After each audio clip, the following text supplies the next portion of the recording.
තෙරුවන් සරණයි කැකිරාවේ සුදස්ස හිමියනි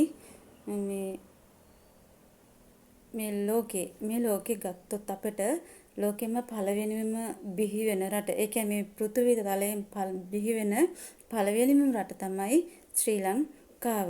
මේ ශ්‍රී ලංකාව තමයි ලෝකෙම පළවෙනිම බිහි වෙන එකම රට. මේ ලංකාව කියන්නේ මේ ලෝකෙටම කෞතුකාගාරයක්.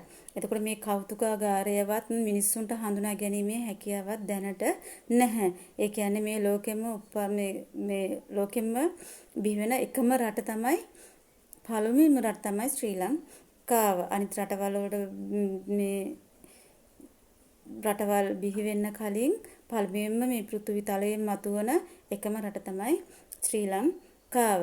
එතකොට මේ ශ්‍රී ලංකාවේ තමයි හැම දෙයක්ම තියෙන්නේ. ඒ කියන්නේ මේ ලෝකේ අවට සියලුම රටවල් වලට එකම කෞතුකාගාරය තමයි මේ ශ්‍රී ලංකාව.